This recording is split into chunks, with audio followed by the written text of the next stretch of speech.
ఈరోజు diversion politics లో red book రాజ్యాంగం అంటూ పోలీసుల్ని కేవలం వైఎస్ఆర్ కాంగ్రెస్ పార్టీలో ఉన్న నాయకులకి సింపథైజర్స్ కి తప్పుడు కేసులు పెట్టి వాళ్ళని అరెస్ట్ చేయించి వాళ్ళ జీవితాలు నాశనం చేయడానికి ఉపయోగిస్తున్నారు కదా. నిన్నైతే మరీ ఘోరమైన విషయం. అసలు ఇది రెడ్ బుక్ రాజ్యాంగానికి పరాకాష్ట. కొమ్మినేని శ్రీనివాసరావు గారు అంటే చేతులెత్తి నమస్కరిస్తారు. అంత గొప్ప జర్నలిస్ట్. 70 ఏళ్ల వయసులో ఆయన మీద ఎస్సీ ఎస్టీ తప్పుడు కేసు పెట్టి ఈరోజు హైదరాబాద్ నుంచి ఎలా మీరు తీసుకొచ్చారో ఈ రాష్ట్ర ప్రజలు అందరూ కూడా గమనిస్తున్నారు. దీని గురించి మనం నిజంగా చాలా క్లియర్ కట్ గా మాట్లాడుకోవాల్సిన అవసరం ఉంది.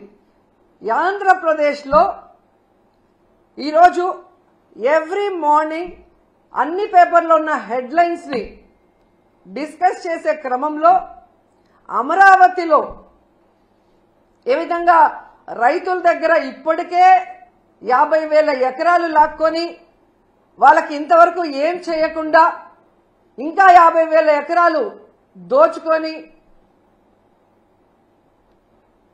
వాళ్ళు రియల్ ఎస్టేట్ చేసుకోవాలన్న క్రమంలో ముందుకు వెళ్తుంటే అక్కడున్న రైతులు తిరగబడి ఇవ్వకుండా వాళ్ళ మీద ఎదురు తిరుగుతుంటే అది ప్రజలకు తెలియకూడదని దాని మీద సాక్షిలో డిస్కషన్ రావటం అనేది వాళ్ళకి నచ్చలేదు.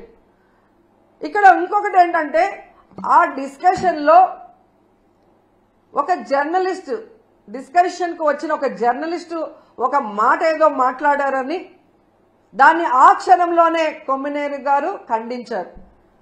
నాకు తెలిసి ఆయన డిస్కషన్స్ లో ఎప్పుడూ కూడా ఎవరూ కూడా తప్పుగా మాట్లాడితే ఆయన ఒప్పుకోరు, వెంటనే ఖండిస్తారు.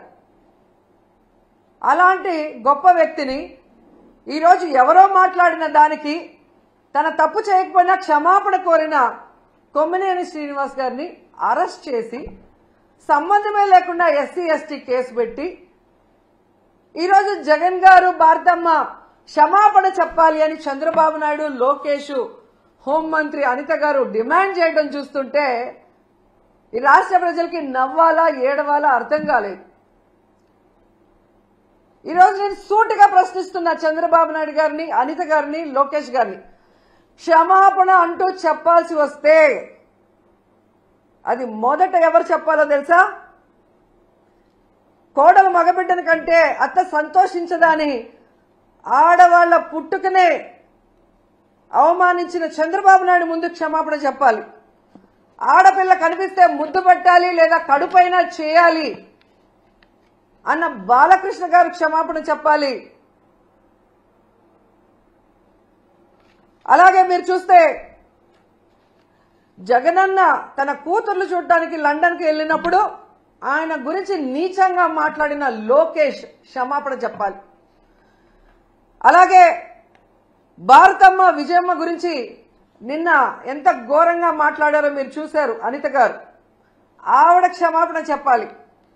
అలాగే నన్ను బండారు సత్యనారాయణ ద్వారా ఎంత దారుణంగా ఎంత బూతులతో మాట్లాడించారో దానికి బండారు సత్యనారాయణ మాట్లాడించిన చంద్రబాబు నాయుడు లోకేష్ క్షమాపణ చెప్పాలి.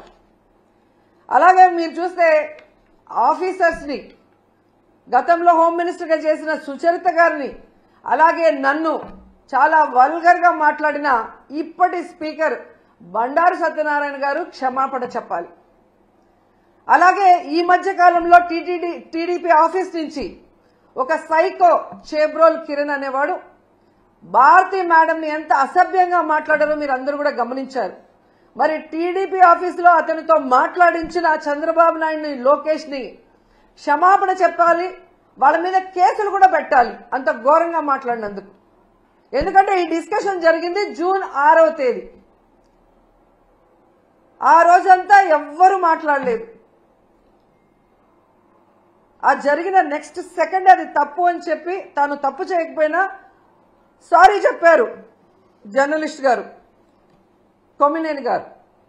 అయినా కూడా ఆ నెక్స్ట్ డే జూన్ 7వ తేదీ లోకేష్ గారు, చంద్రబాబు నాయుడు గారు పని కట్టుకొని టీడీపీ సోషల్ మీడియా ద్వారా వైరల్ చేసి ఏ విధంగా వచ్చిన జర్నలిస్ట్ కృష్ణంరాజు గారు మాట్లాడిన మాటల్ని ఇటు సాక్షికి అటు కొమ్మినేనికి ఆపాదిస్తూ తన అనుకూల పచ్చ ఛానల్స్ లో దాన్ని ఎలా విష ప్రచారం చేశారు, తమకు అనుకూలంగా ప్రచారం చేసుకొని ఆ రోజు మధ్యాహ్నం 3:09 లోకేష్ ట్వీట్ చేయడం జరిగింది. అంటే ఒక పథకం ప్రకారం చంద్రబాబు నాయుడు, లోకేష్, డీజీపీ గారు, ఇంటెలిజెన్స్ చీఫ్ వీళ్ళందరూ కూర్చొని ఇది చేయకపోతే ఈ విధంగా జూన్ 6న మార్నింగ్ జరిగిన ఆ డిస్కషన్ ని జూన్ 7 మార్నింగ్ నుంచి విష ప్రచారం చేస్తూ లేని వాటిని వక్రీకరిస్తూ తమ పచ్చ ఛానల్లో అనుకూలంగా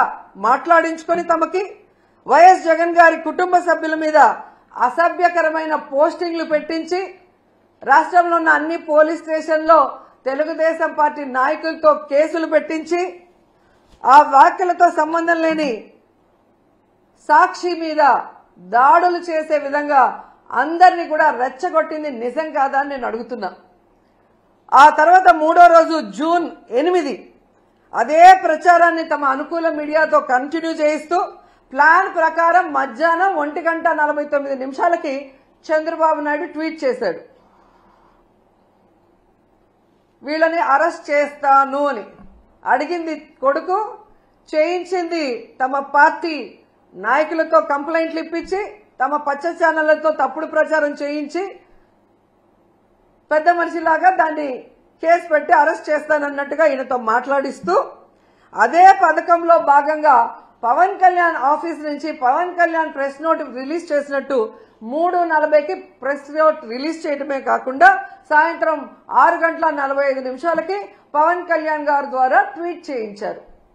జూన్ 9 ఉదయం 11 కొమ్మినేని గారిని అరెస్ట్ చేసి కంటిన్యూస్ గా సాక్షి ఆఫీసులు ఎక్కడెక్కడ ఉన్నాయో తిరుపతి, అనంతపురం, కడప, విజయవాడ, శ్రీకాకుళం ఇలా అన్నిటి మీద మూకుమ్ముడిగా దాడులు చేయించారు. ఆ దాడులు చేసిన వీడియోలు, ఫోటోలు చూస్తే మీకే అర్థమవుతుంది. దాంట్లో ఎమ్మెల్యేల భార్యలు, కొడుకులు, కార్పొరేటర్లు, కౌన్సిలర్లు, టీడీపీ నాయకులు స్పష్టంగా కనిపిస్తున్నారు. అంటే ఒక పథకం ప్రకారం చంద్రబాబు నాయుడు కూటమి ప్రభుత్వం చేస్తున్న తప్పుల్ని ఎత్తి చూస్తున్న సాక్షిని, వాళ్ళు చేస్తున్న అవినీతిని ఎత్తి చూపిస్తున్న సాక్షిని, వాళ్ళు ప్రజలకు ఇచ్చిన హామీలు నెరవేర్చకుండా ప్రజలకి వెన్నుపోటు పొడవటాన్ని ప్రజలకు చూపిస్తున్న సాక్షి గొంతు నులిపేసి దాంట్లో ఉన్న సీనియర్ జర్నలిస్టులను అరెస్ట్ చేసి భయభ్రాంతులకు గురి చేస్తే ఇక మేము చేసే తప్పులు ఎవరు మాట్లాడరు, ఎవరు చూపించరు అన్న క్రమంలో ముందుకు వెళ్తున్నారు.